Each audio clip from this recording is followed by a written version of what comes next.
اعوذ باللہ من الشیطان الرجیم بسم اللہ الرحمن الرحیم۔ عربی زبان میں رمضان کا مادر رمضن ہے، جس کا معنی سخت گرمی اور تپش ہے۔ رمضان میں چونکہ روزہ دار بھوک اور پیاس کی شدت محسوس کرتا ہے، اس لیے اسے رمضان کہا جاتا ہے۔ رمضان کا ایک مطلب جل جانا بھی ہے، کسی چیز کا جل جانا۔ رمضان میں جل جانا، اس کا روزے سے کیا تعلق ہے؟ اس کا روزے سے تعلق یہ ہے کہ 360 دن سال میں ہوتے ہیں۔ چاند کے لحاظ سے 330 دن کے گناہ اللہ رمضان کے روزوں میں ہر روز ہمارے گناہ جلاتا ہے۔ بھوک لگتی ہے، ایک آگ بنتی ہے، پیاس لگتی ہے، ایک آگ بنتی ہے۔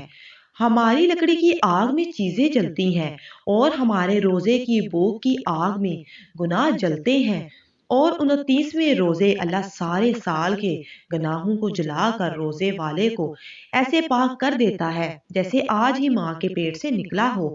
حج کا مہینہ آیا، اعمال اسی طرح ہیں جیسے ہوتے ہیں۔ رمضان آیا تو میرے نبی کریم صلی اللہ علیہ وآلہ وسلم کا اعلان ہو گیا کہ ایک فرض 70 فرائض کے برابر ہو جاتا ہے۔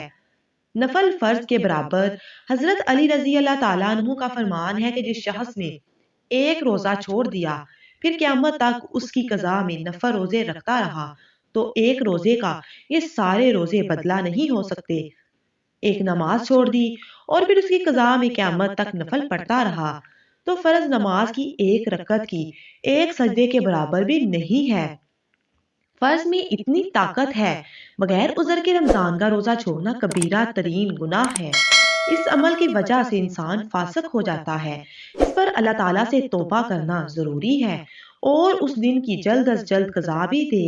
رسول اکرم صلی اللہ علیہ وآلہ وسلم نے فرمایا، مجھے ایک ایسی قوم کے پاس لے گئے جنہیں ان کی ایڑیوں کے بل لٹکایا گیا تھا، ان کی بانچھیں چیر دی گئی تھیں اور ان سے خون بہہ رہا تھا۔ میں نے کہا یہ کون ہے؟ تو انہوں نے کہا یہ افطاری کا وقت ہونے سے پہلے روزہ افطار کرنے والے لوگ ہیں۔ اللہ اکبر! میرے پیارے بہنوں اور بھائیوں، یہ ایسے شخص کی سزا ہے جس نے روزہ تو رکھا لیکن اسے وقت سے پہلے ہی کھول لیا۔ تو اس شخص کا کیا حال ہوگا جس نے بالکل روزہ ہی نہیں رکھا؟ ہم اللہ تعالیٰ سے دنیا اور آخرت میں سلامتی اور عافیت کا سوال کرتے ہیں۔ اللہ کی رحمت کیسے متوجہ ہوتی ہے کہ رمضان کے مہینے میں اللہ فرماتا ہے ایک فرض کو 70 کے برابر کر دو، نفل کو فرض کے برابر کر دو۔ جو رات کو تراویح پڑھے گا اور دن میں روزہ رکھے گا، آخری رات اسے ایسے دھو دیا جائے گا اور پاک کر دیا جائے گا کہ اس کے ذمے گناہ کا ایک ذرہ باقی نہیں رہے گا، سب گناہ اللہ پاک معاف فرما دے گا۔ حضور اکرم صلی اللہ علیہ وآلہ وسلم نے فرمایا، جس نے روزہ رکھا اللہ کی رضا کے لیے، جس نے اللہ کی رضا کے لیے تراویح پڑھی، اللہ اس کی زندگی کے پچھلے تمام گناہ معاف فرما دیتا ہے۔ رات کا قیام کسی امت کو نہیں ملا۔ رمضان میں اللہ نے آسمانی کتابیں اتاری۔ یکم رمضان کو ابراہیم علیہ السلام پر، 2 رمضان پر تورات موسیٰ علیہ السلام پر، 8 یا 6 رمضان کو داؤد علیہ السلام پر اور 12 یا 18 رمضان پر عیسیٰ علیہ السلام پر انجیل کو اتارا، اور 21 رمضان کو اللہ نے پیر کی رات لیلۃ القدر میں غار حرا میں اللہ نے اپنے محبوب پر کتاب کو اتارا۔ باقی کتابیں مکمل ایک دفعہ نازل ہو گئی، قرآن مکمل نہیں آیا اور 23 برس میں مکمل ہوا۔ کتنے انبیاء ایسے گزرے ہیں جن کے پاس جبرائیل علیہ السلام زندگی میں ایک دفعہ آئے ہیں اور ایک سے لے کر آگے کوئی تعداد مقرر نہیں ہے، لیکن ہمارے نبی صلی اللہ علیہ وآلہ وسلم پر جبرائیل علیہ السلام 23 برس میں 24,000 دفعہ آئے۔ یہ ایک عجب العجائب ہے۔ دوستو، رات کی تراویح، دن کا روزہ، تراویح میں کیا ملنے والا ہے؟ حضور صلی اللہ علیہ وآلہ وسلم کا فرمان ہے کہ ہر سجدے پر 1,500 نیکی۔ تھوڑی اپنی کاروباری مصروفیت کم کرو، اپنی مشقت کم کرو، اپنے ملازموں کی بھی مشقت کم کرو تاکہ وہ تراویح پڑھ سکیں اور روزہ رکھ سکیں۔ روزہ جسم کی فالتو چیزوں کو جلاتا ہے۔ روزہ ایک قوت پیدا کرتا ہے شیطان کے خلاف۔ وہ کیسے پیدا کرتا ہے؟ اللہ حلال کو بھی حرام کر دیتا ہے۔